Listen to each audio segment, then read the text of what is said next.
November 7, 1944, Vic-sur-Seille, France. A bitter wind swept across the muddy fields as the Sherman tanks of the 761st Tank Battalion rumbled toward the German defensive line. Lieutenant Colonel George S. Patton, Jr. had told them they were the first Negro tankers to ever fight in the American Army, and the men knew the eyes of their nation were upon them. They believed they were ready for combat after 2 years of intense training. They had no idea that in just 2 hours they would shatter one of the Third Reich's most deeply held racial myths and force German officers to surrender to men they had been taught could not fight. Before we dive into this story, drop a quick hi in the comments and tell me where you're watching from. It really helps support the channel. This is the untold story of how the 761st Tank Battalion, the Black Panthers, would not only prove their worth in combat, but would help expose the lie at the heart of Nazi racial ideology, forever changing how America viewed its black soldiers and challenging the very foundations of segregation in the U.S. military. Staff Sergeant Johnny Stevens checked his wristwatch as he rode in the commander's hatch of his M4 Sherman tank. The cold November air bit at his face, a stark contrast to the heat rising from the tank's interior. His crew, 4 other black Americans like himself, performed their pre-combat checks with practiced precision. After 183 days of continuous training at Camp Hood, Texas, and months more in England, the men of the 761st Tank Battalion were finally entering combat. "Keep your eyes sharp, Baker," Stevens told his gunner, Private First Class William Baker. "Germans are dug in somewhere ahead." "Yes, Sergeant," Baker replied, adjusting his position at the gunner's periscope. "Just let me get one in my sights." Stevens nodded. He knew Baker was one of the finest gunners in the battalion, perhaps in the entire Third Army. Back in training, he'd outshot nearly every white instructor. Not that it had changed how they were treated. The irony wasn't lost on Stevens that they'd come to Europe to fight fascism while leaving segregation behind in America. 10 miles away, Hauptmann Franz Weber of the Wehrmacht's 11th Panzer Division studied a field report with growing interest. The American forces pushing toward their position were identified as elements of the 26th Infantry Division, but intelligence had just reported something unexpected. "Negro tankers?" Weber raised an eyebrow as he looked at his intelligence officer, Lieutenant Kurt Hoffmann. "Are you certain of this?" "Yes, Herr Hauptmann. Our forward observers confirmed it. They appear to be an all-Negro tank unit supporting the American infantry." Weber allowed himself a small smile. "Then perhaps today's defense will be easier than anticipated. Everyone knows the Negro lacks the intelligence and courage for modern armored warfare.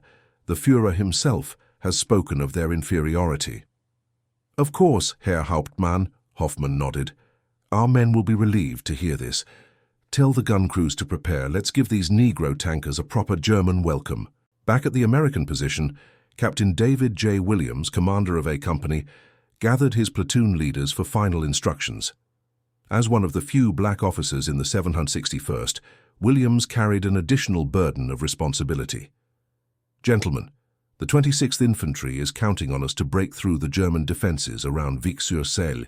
Intelligence reports at least 3 80mm guns and possibly a platoon of Panzer V's in the area." Lieutenant Warren Creasy, a reserved but intense officer who had earned the nickname the baddest man in the 761st during training, studied the map. "What about the terrain, sir?" "Muddy as hell from recent rains. The fields leading up to the town are mostly open with some scattered tree lines. The Germans have good fields of fire." First Sergeant Samuel Turley, a veteran from Louisville, Kentucky, who had been with the unit since its formation, looked up from the map. "The men are ready, sir. 2 years of training. They've been waiting for this chance." Williams nodded. "They'll get it today, and remember what Colonel Bates told us before we shipped out. Our mission is to kill Krauts, not to die for our country. I expect everyone to fight smart." As the briefing concluded, Lieutenant Walter Burks approached Williams privately. "Sir, word is that the Germans have been dropping propaganda leaflets telling their soldiers that black Americans can't fight. They're expecting us to break and run." Williams's expression hardened. "Then they're in for one hell of a surprise, aren't they, Lieutenant?" In his command tank, Captain Charles Thomas of C Company was reviewing his platoon's formation when his radio operator called him. Captain, message from Battalion HQ. Colonel Bates wants to speak to all company commanders. Thomas took the handset. This is Charlie Company, over. The voice of Lieutenant Colonel Paul Bates, the white commanding officer of the 761st, came through clearly. Gentlemen, I've just received word from General Patton himself. He's watching this action closely. You all remember what he told us back at Metz. Thomas remembered. 6 days earlier, on November 1st, General George S. Patton, Jr. had addressed the battalion. Men, you're the first Negro tankers to ever fight in the American Army. I would never have asked for you if you weren't good. I have nothing but the best in my army. I don't care what color you are, so long as you go up there and kill those Kraut sons of bitches. Everyone has their eyes on you and is expecting great things from you. Don't let them down, and damn you, don't let me down, Colonel Bates continued. Today we prove him right. Good hunting. Bates out. As the Sherman tanks of the 761st moved into position, Private First Class Reuben Rivers, a tank driver in A Company, felt a strange calm descend over him. Growing up in Tecumseh, Oklahoma, the son of a farmer, Rivers had faced discrimination his entire life. Yet here he was, about to fight for a country that still treated him as a second-class citizen. "Hey, Rivers," called his tank commander, "ready to show these Germans what black Americans can do?" Rivers smiled slightly. "Been ready my whole life, Sarge." The 761st Tank Battalion had been activated on April 1, 1942, at Camp Claiborne, Louisiana. Throughout their training, they had faced racism and segregation, often being told they weren't fit for combat.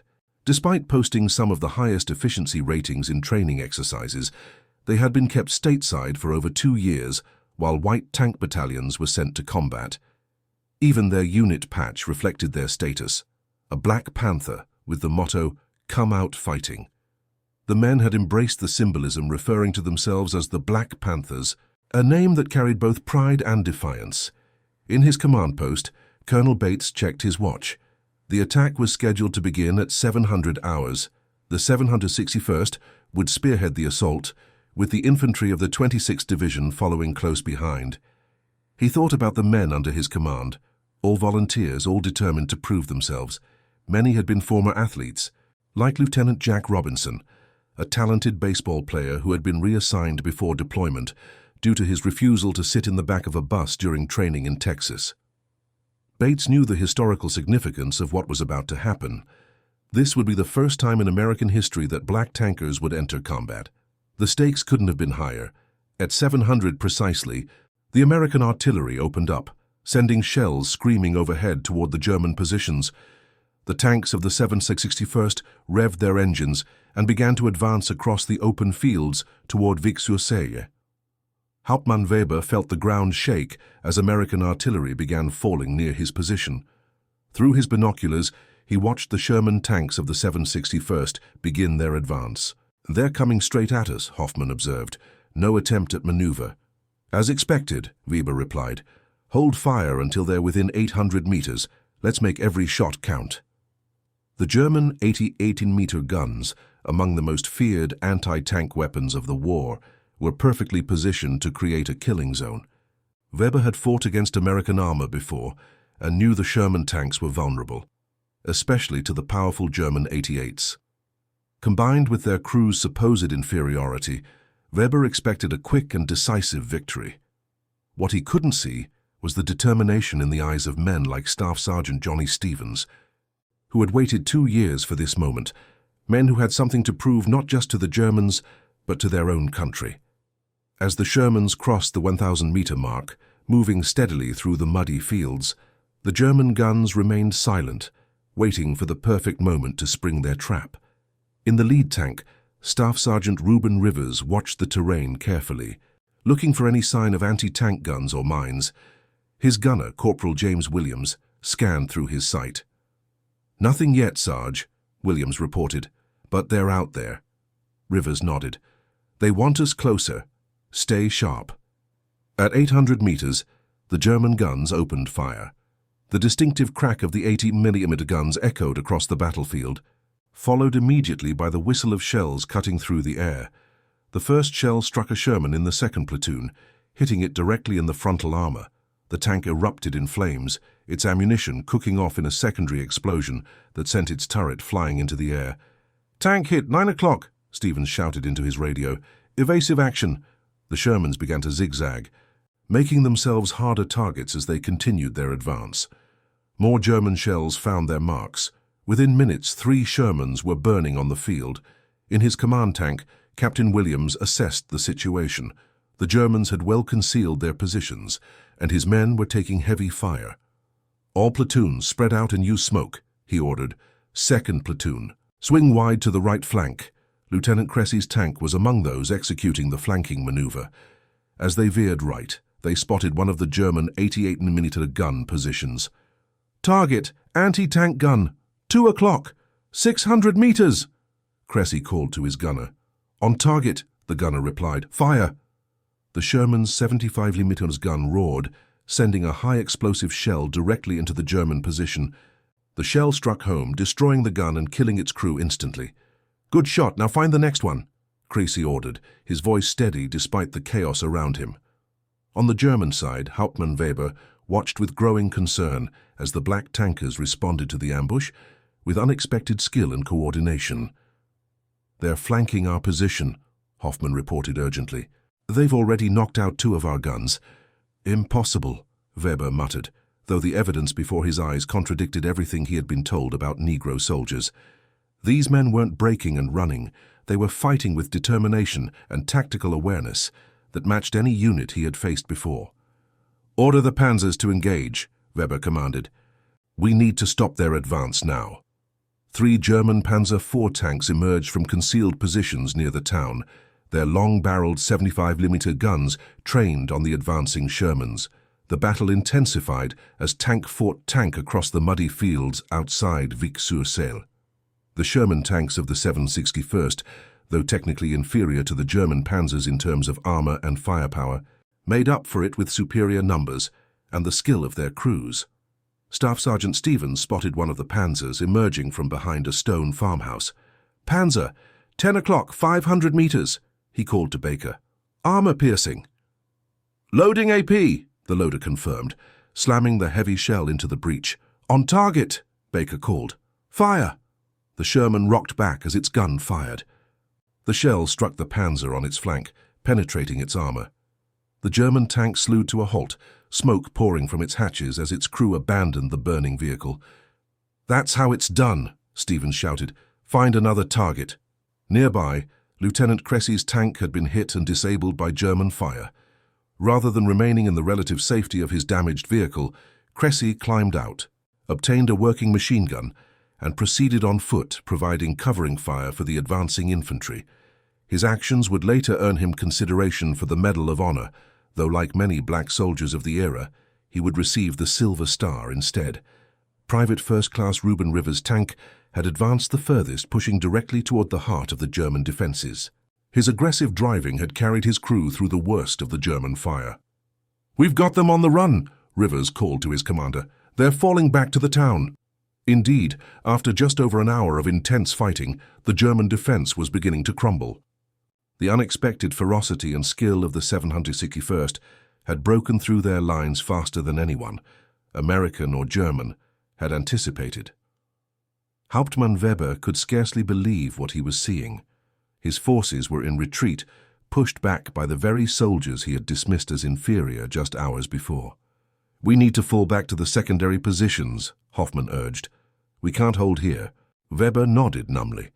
Everything he had been taught about racial hierarchies, all the propaganda the Nazi regime had fed him about the inferiority of non-Aryan races, was being disproven before his eyes on the battlefield, where such theories faced the ultimate test. "Order the withdrawal," he said finally. "We'll regroup at Chateau Salin." As the Germans retreated, the tanks of the 761st rode into Vic-sur-Seille. Infantry from the 26th Division moved alongside them, clearing buildings and securing the town. The battle had lasted less than 2 hours, but it had permanently altered the course of military history. Captain Williams emerged from his tank surveying the battlefield. They had lost 5 tanks and 8 men, with 16 wounded, a significant cost, but far less than what many had predicted for their first engagement. More importantly, they had achieved their objective, breaking through a German defense that had stalled other units for days. Colonel Bates arrived soon after to assess the situation. "Outstanding work, Captain," he told Williams. "General Patton will be pleased." "The men did their job, sir," Williams replied simply. "They did more than that," Bates said. "They made history today." As the 761st secured the town, a group of German prisoners was brought forward. Among them was Lieutenant Hoffmann, captured during the retreat. First Sergeant Turley oversaw the processing of the prisoners. As Hoffmann was searched, a piece of Nazi propaganda was found in his pocket, a leaflet claiming the inferiority of black soldiers and encouraging German troops to stand firm against them. Hoffmann looked at Turley, then at the other black soldiers around him. "We were told you couldn't fight," he said in halting English. "We were told you would run." Turley gave him a hard look. "I guess somebody lied to you," he replied. The success at Vic-sur-Seille was just the beginning for the 761st Tank Battalion. Over the next 183 days, they would fight continuously across France, Belgium, Holland, Luxembourg, Germany, and Austria, participating in 4 major Allied campaigns, including the Battle of the Bulge. By the end of the war, the unit would earn 391 decorations, including 1 Medal of Honor, awarded posthumously to Reuben Rivers in 1997, 53 years after his death in combat, 11 Silver Stars, and 69 Bronze Stars. Most remarkably, they would compile this record while facing discrimination and prejudice, not just from the enemy but often from their fellow Americans. The story of the 761st Tank Battalion, the Black Panthers, would eventually help change the face of the American military. Their performance would be cited by those arguing for the desegregation of the armed forces, which President Harry S. Truman would finally order in 1948. Yet for decades after the war, their contributions would remain largely unacknowledged. No members of the 761st would receive the Medal of Honor during the war, despite several recommendations. Their unit would not receive a Presidential Unit Citation until 1978, 33 years after their valiant service. For the men who fought in those muddy fields outside Vic-sur-Seille, however, something more important than medals had been won that day. Respect, hard-earned on the battlefield, where it mattered most. As Staff Sergeant Johnny Stevens would later recall, "We didn't just fight the Germans that day, we fought history, we fought stereotypes, we fought for our right to be seen as men, and when those German officers surrendered to us, men who had been told we couldn't fight, that's when I knew we had won something bigger than just a battle." In the command post established in Vic-sur-Seille, Captain Williams received new orders. The 761st was to continue pushing east, supporting the 26th Infantry Division's advance toward the German border. There would be no rest, no time to savor their victory. The war ground on, and the Black Panthers would remain at the forefront. "Tell the men they have 1 hour to refit and refuel," Williams told his platoon leaders. "We move out at 1400 hours. First Sergeant Turley nodded, but before leaving, he paused. "The men performed well today, sir. They should know that." Williams allowed himself a small smile. "They know, First Sergeant. We all know what was accomplished here today, but our job is far from finished." Indeed. The battle at Vic-sur-Seille was merely the opening chapter in what would become one of the most remarkable combat records of any American unit in World War II. The 761st would go on to fight across Europe for 183 consecutive days without relief, a record unmatched by any other American armored unit. 3 days after the battle, in his headquarters at Metz, General George S. Patton, Jr. received the after-action report on the 761st's combat debut. Known for his harsh criticism of units that underperformed, Patton read the report with growing satisfaction. "Damn fine showing," he remarked to his chief of staff. "I knew they had it in them." Then, with characteristic Patton bluntness, he added, "A good soldier is a good soldier, regardless of color. See that they get whatever they need to keep fighting." Back with the 761st, the reality of sustained combat was setting in. The initial elation of their successful first engagement was giving way to the grim determination needed for the long campaign ahead. As tanks were repaired and new crew members assigned to replace the fallen, The men found moments to reflect on what they had achieved and what still lay before them. Sergeant William McBurney, a tank commander from Birmingham, Alabama, wrote in his journal that night, "Today we proved what we always knew, that we can fight as well as any white unit, better than most. The Germans thought we would run when the shells started falling. Instead, we drove them back and took their town. But this is just the beginning. The real test will be in the days and weeks ahead. Can we sustain this? Can we keep proving ourselves day after day? I believe we can. I believe we must. Too many eyes are watching. Too much rides on our success or failure." Meanwhile, news of the 761st's success was spreading through other black units in the European theatre. For men who had largely been relegated to service and supply roles, the achievements of the Black Panthers offered hope that they too might get the chance to prove themselves in combat. Technical Sergeant Robert Hayward of the all-black 969th Field Artillery Battalion heard about the 761st while supporting infantry units near Nancy, France. When word came down that a colored tank battalion had broken through at Vic-sur-Seille, "You should have seen the reaction," he would later recall. Men were slapping each other on the back, grinning from ear to ear. It wasn't just pride, though there was plenty of that. It was vindication. For every white officer who ever said we couldn't fight, for every slight and insult we'd endured during training, this was the answer. The impact extended beyond military circles. Stars and Stripes, the U.S. Armed Forces newspaper, published a brief account of the action, noting that an all-Negro tank battalion had distinguished itself in combat. Though the article was small and placed on an inside page, unlike the front-page coverage often given to white units, it represented rare recognition of black contributions to the war effort. Back in America, black newspapers like the Pittsburgh Courier and the Chicago Defender gave more prominent coverage to the 761st's achievement. The Courier, which had been campaigning for greater black participation in the war under its Double V campaign, Victory Over Fascism Abroad and Racism at Home, trumpeted the success as evidence that segregation policies were not just morally wrong, but militarily unsound. Yet, for every step forward, reminders of the deeply entrenched racial divisions remained. Even as the 761st was fighting and dying alongside white infantry units, they often found themselves segregated during rare rest periods, forced to use separate facilities, and subjected to the same prejudices that had followed them from America. Staff Sergeant Leonard Smith of B Company experienced this contradiction firsthand when 3 days after the battle at Vic-sur-Seille, he entered a field hospital to visit wounded comrades. "A white nurse tried to direct me to the colored ward," he would later recount. "I had to explain that I was there to see men from my unit. She seemed confused when I told her some were white. Mechanics and communications personnel attached to our battalion. The idea that white and black men might be fighting in the same unit, might be dying for each other, seemed to short-circuit everything she believed. Such incidents were common, but increasingly, they were met with resistance not just from black soldiers, but from white comrades who had fought alongside them. The shared experience of combat was beginning to forge bonds that transcended racial divisions, at least among those on the front lines." Captain David Williams was acutely aware of both the progress being made and the distance still to be traveled.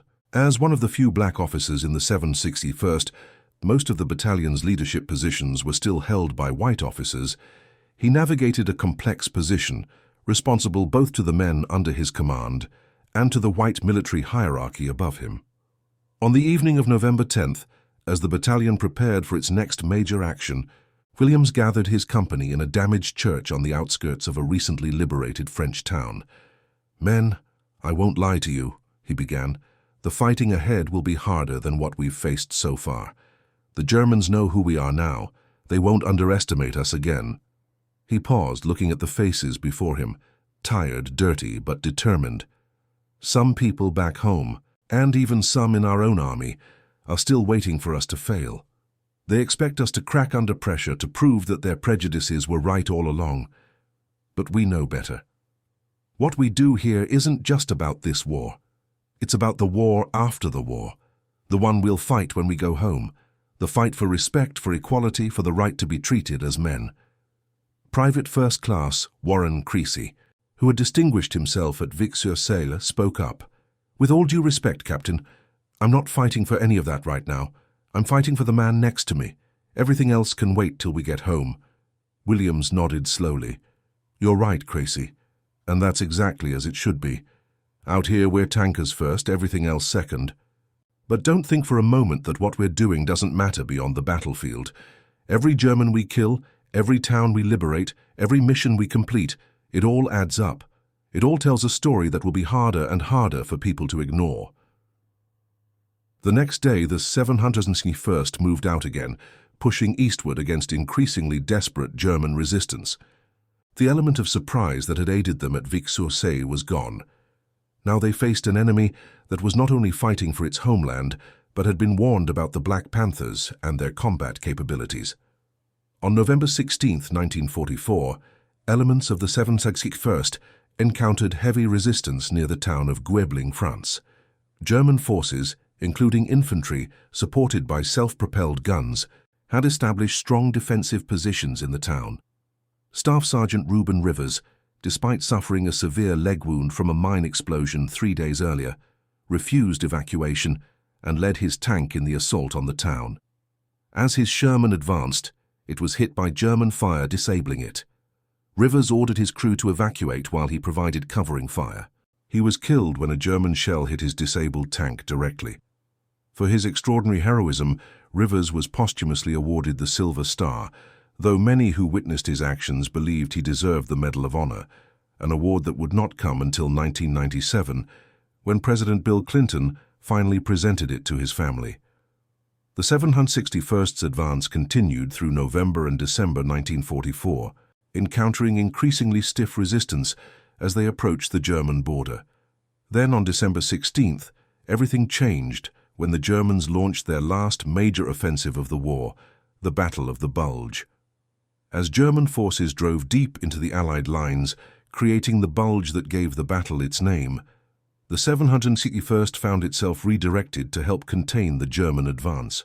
For the next month, they fought in some of the most difficult conditions of the war: freezing temperatures, snow-covered terrain, and an enemy fighting with the desperation of those defending their homeland.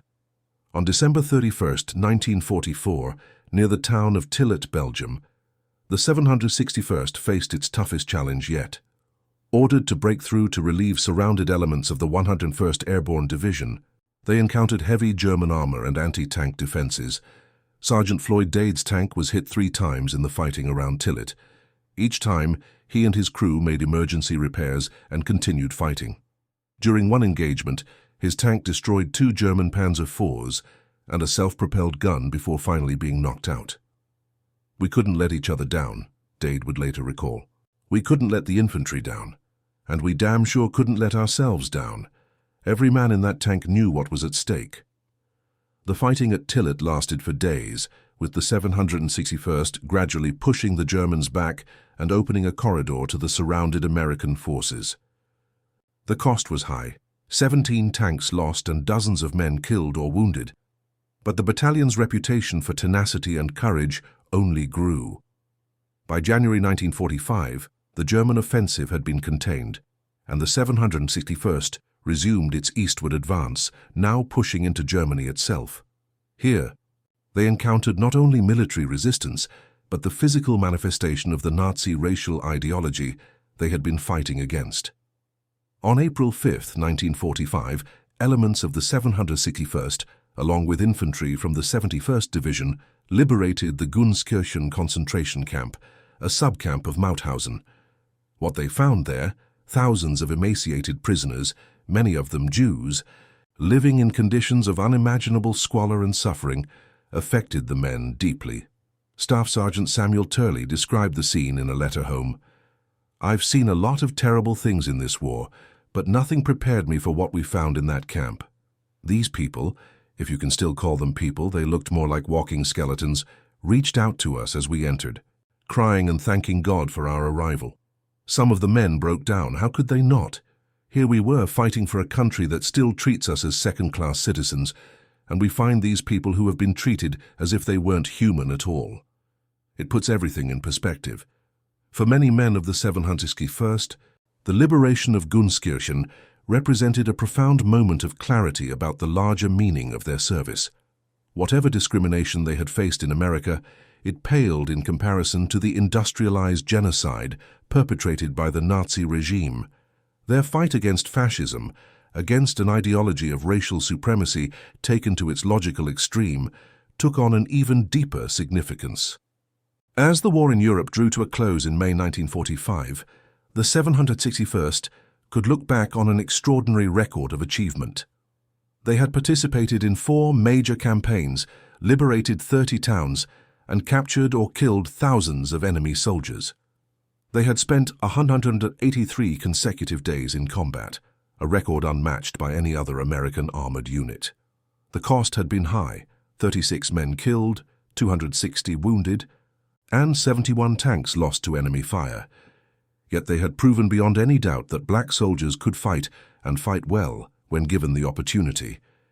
In the immediate aftermath of the war, however, recognition was slow in coming.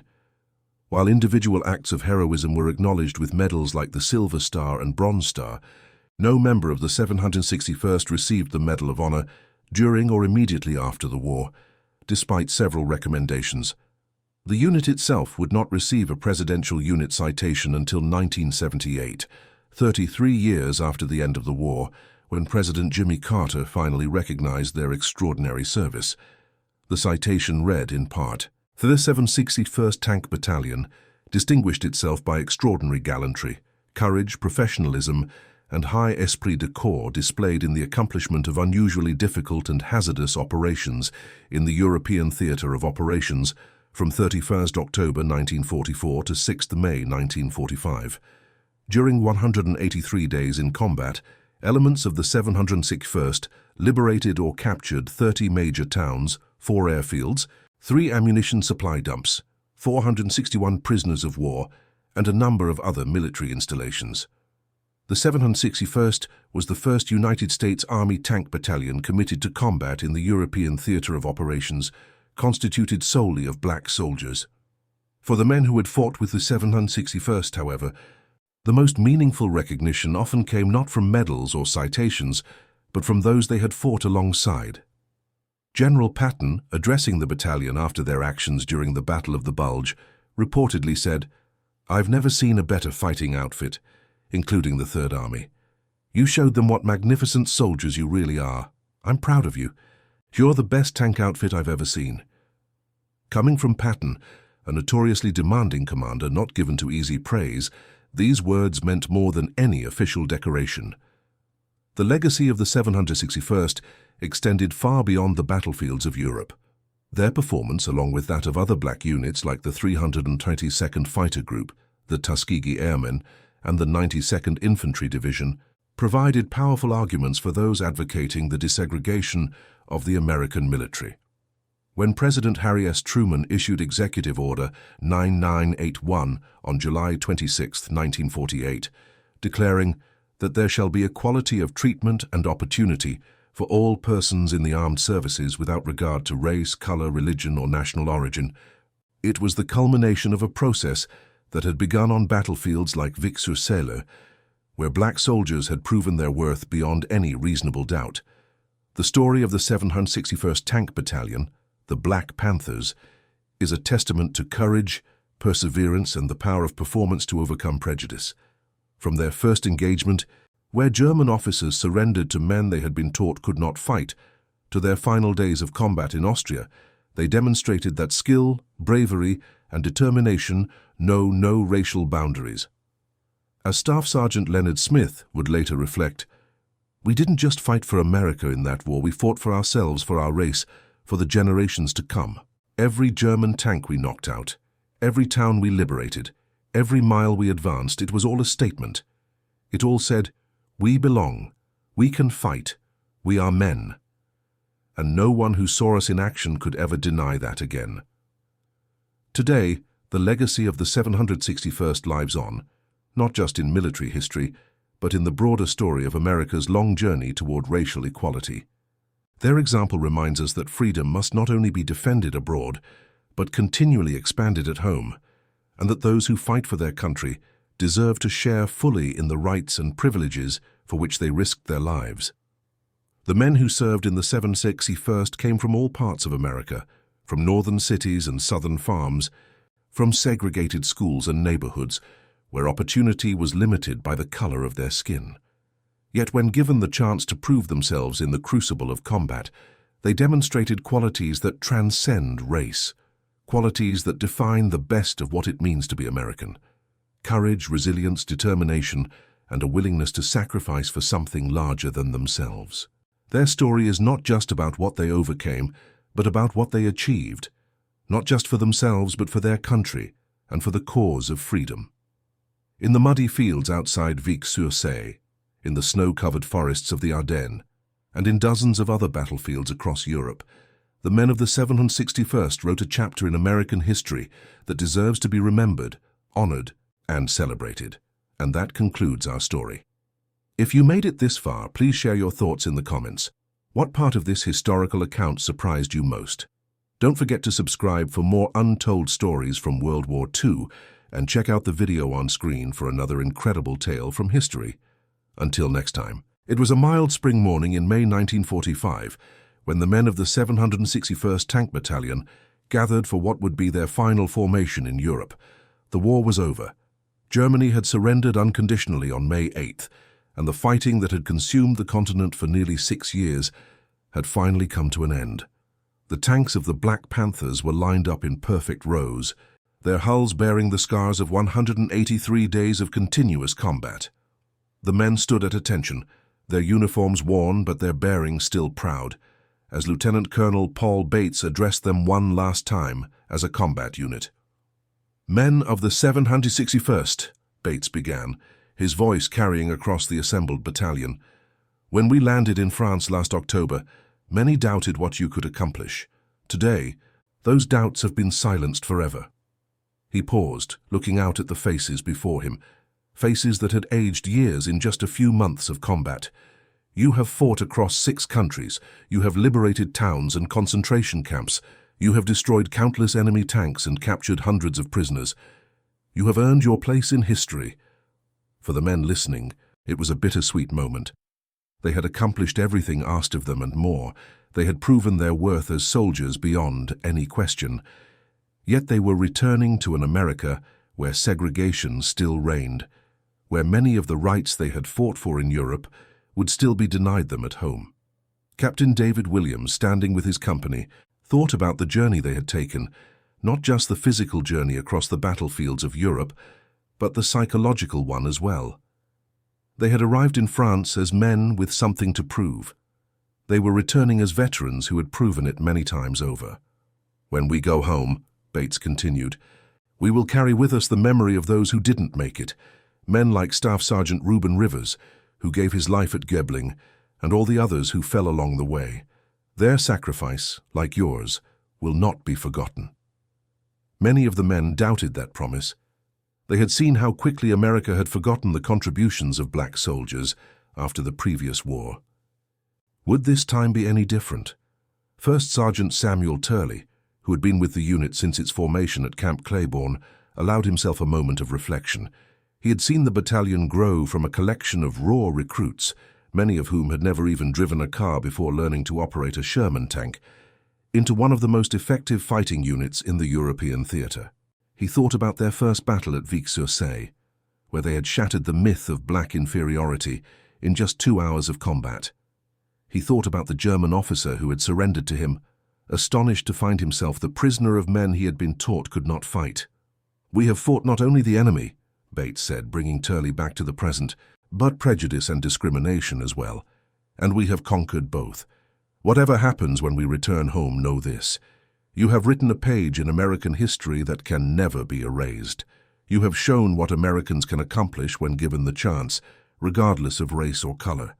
As the formation dismissed, the men of the 761st knew they were at a turning point, not just in their own lives, but in the life of their nation. The war had changed them, and they would return to America determined to change it as well. Staff Sergeant Leonard Smith expressed this sentiment as he sat with his tank crew that evening, sharing a rare bottle of liberated German schnapps.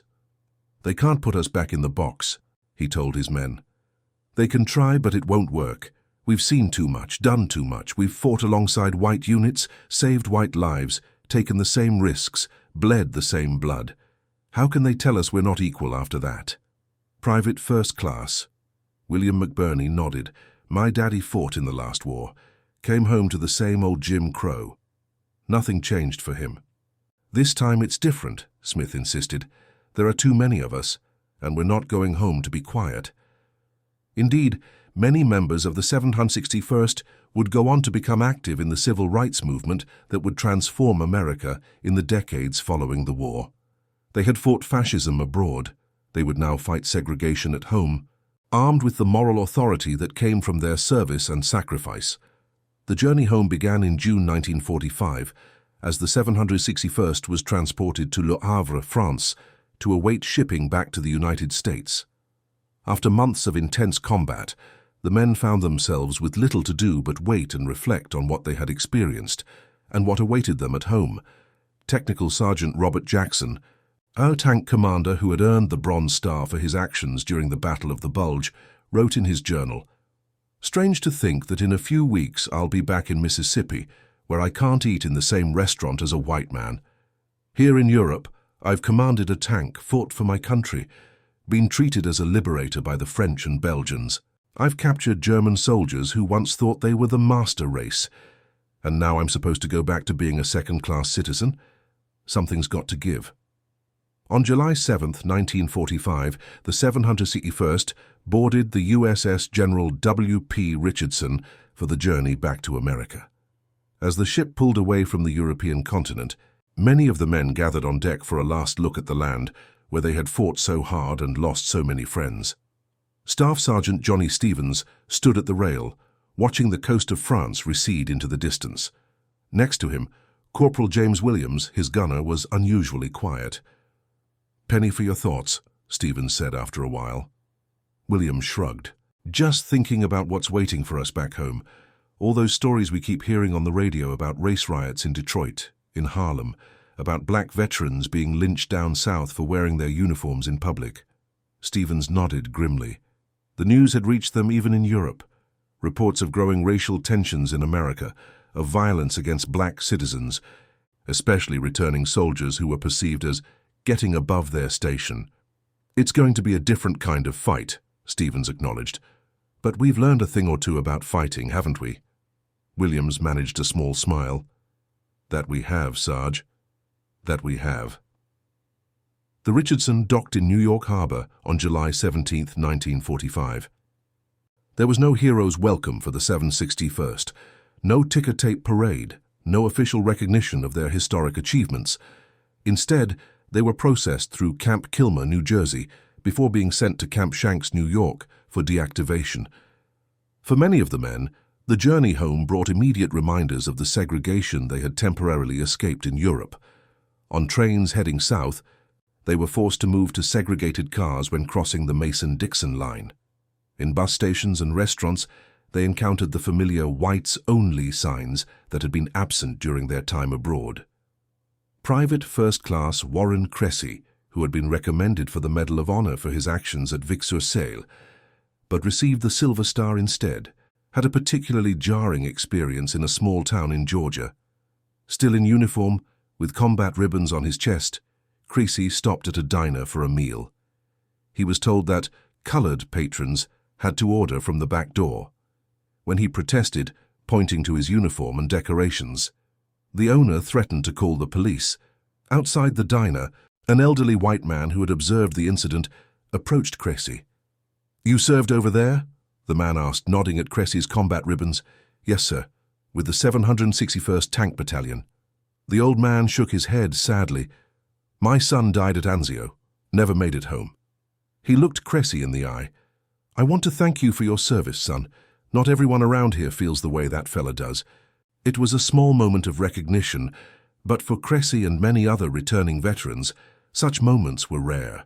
More often, they found themselves expected to resume their pre-war status, regardless of what they had accomplished in Europe. Yet something had changed within these men. Their experiences in combat had given them a new perspective on themselves and their place in American society. They had proven their worth on the battlefield, and they were not willing to accept anything less than full citizenship and equal rights at home. Captain David Williams, after his discharge from the Army, returned to his hometown of Cleveland, Ohio, where he became active in voter registration drives and efforts to desegregate public accommodations. In a speech to a community organization in 1947, he drew explicitly on his wartime experiences. "We did not fight and die in Europe so that we could come home and be told we're not good enough to eat in a restaurant or stay in a hotel. We did not defeat the Nazis' racial theories only to accept similar theories here at home. The time for change is now, and we who have served are going to lead that change." Similar stories played out across the country as veterans of the 761st and other black units returned home determined to secure the rights for which they had fought abroad. Their military service gave them both the confidence and the moral authority to challenge the status quo, and many became foot soldiers in the emerging civil rights movement. The impact of the 761st extended beyond the individual actions of its veterans.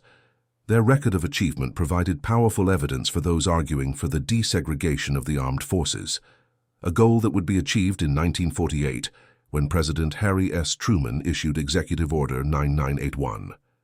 A. Philip Randolph, the prominent civil rights leader who had threatened a march on Washington in 1941 to protest discrimination in defense industries, cited the performance of units like the 761st in his testimony before the President's Committee on Civil Rights in 1947. "These men have demonstrated beyond any doubt that the color of a soldier's skin has no bearing on his courage, his dedication, or his effectiveness in combat. Having proven themselves equal on the battlefield, they demand and deserve equality in every aspect of American life." The 761st's legacy was also preserved and promoted by those who had witnessed their achievements firsthand. General Patton, before his death in December 1945, had spoken highly of the Black Panthers to other military leaders. His endorsement carried particular weight, given his reputation as a demanding commander, who judged units solely on their combat effectiveness. Colonel Paul Bates, who had commanded the 761st throughout their combat tour, remained a steadfast advocate for his former unit in the post-war years.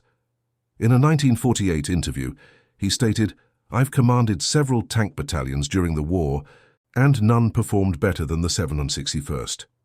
These men were not fighting just the Germans, they were fighting against prejudice and stereotypes as well. The fact that they excelled under those dual pressures makes their achievement all the more remarkable."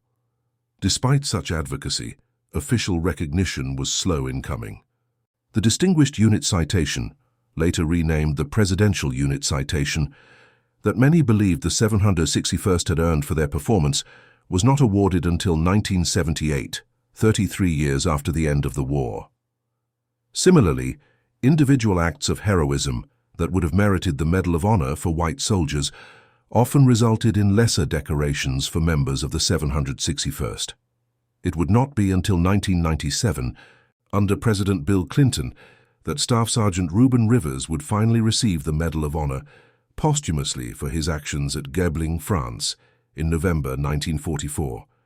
For the men themselves, however, the most important recognition came not from medals or citations, but from the knowledge of what they had accomplished and from the changes they helped bring about in American society.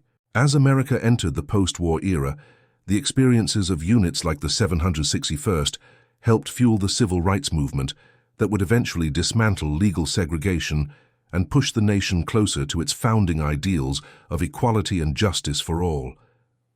The journey was far from smooth. The gains made during the war years were often met with fierce resistance, particularly in the South.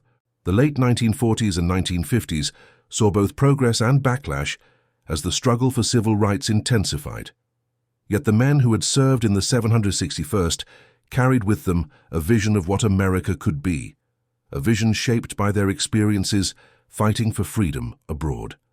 Many would live to see the major civil rights victories of the 1950s and 1960s, the Brown versus Board of Education decision in 1954, the Civil Rights Act of 1964, and the Voting Rights Act of 1965. When President Barack Obama was elected in 2008, a few elderly veterans of the 761st were still alive to witness an achievement that would have seemed impossible during their days in combat. They had helped pave the way for this moment, not just through their military service, but through their ongoing commitment to making America live up to its promises of equality and justice. The story of the 761st Tank Battalion reminds us that the struggle for freedom and equality often takes place on multiple fronts simultaneously. The men of the 761st fought not only against the external threat of fascism, but against the internal contradictions of a nation that proclaimed liberty while practicing segregation. Their legacy lives on today in an American military that is more integrated and more representative of the nation's diversity than at any point in its history.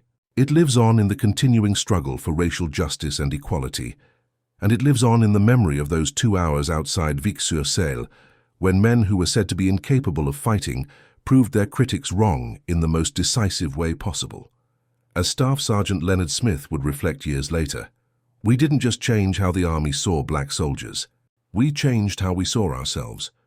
Once you've faced down Panzers and 88s, once you've liberated towns and saved lives, once you've proven your worth in the hardest test there is, combat, you can never go back to thinking of yourself as inferior." And that changed everything. The legacy of the 761st Tank Battalion, the Black Panthers, is not just a military story, but an American story, a testament to courage, perseverance, and the enduring power of performance to overcome prejudice. From the muddy fields of France to the segregated streets of post-war America, the men of the 761st fought for a future in which they could take their rightful place as full and equal citizens of the nation they had served so well. It is a legacy that continues to inspire and challenge us today, reminding us that the fight for freedom and equality is never finished, that each generation must do its part to move the nation closer to its highest ideals.